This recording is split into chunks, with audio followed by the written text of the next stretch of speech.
And I know I'm putting you on the spot, and I think it's important that you do share what you shared with me at that time. So, can I ask a tough question? Some folks in the audience probably want to ask. You and I first talked about Mimblewimble coin.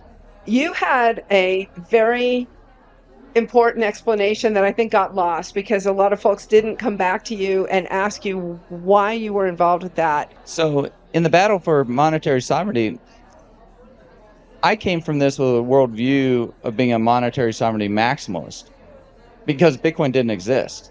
And gold was our best tool to accomplish that. And so that's what I started my blog and wrote about. And then Bitcoin came along and I fit Bitcoin into my worldview as opposed to, coming to Bitcoin and then fitting monetary sovereignty into my worldview. And so, we're coming from a system where there's a tremendous amount of monetary repression. That's the whole goal of it. That's the whole reason we have money transmission laws and like all of this stuff is to decrease our options. And so the way I look at it is like the more options, the better. The more tools we can have to accomplish the purpose of monetary sovereignty, the more wealthy we'll be in terms of kind of the monetary sovereignty that we can actually achieve.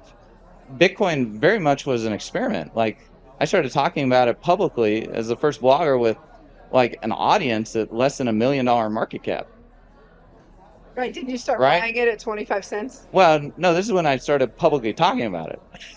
Like, we've had to build this industry kind of out of scratch. Now, does that mean that you allocate bunches of capital into whatever the different options are? No, but it gives you opportunity to innovate.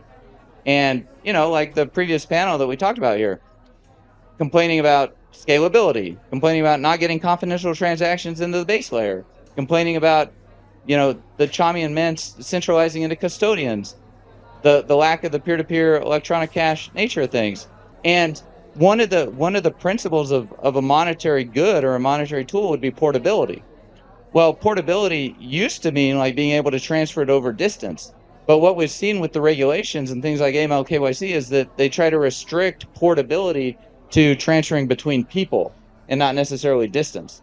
And so like that, we have to be adaptable as we go into the future. We know that the other side's going to try to trammel our monetary sovereignty. And so the more options we have, the better. Yeah, by the way, we all missed you. And I'm glad that you're... Thanks, Kayla.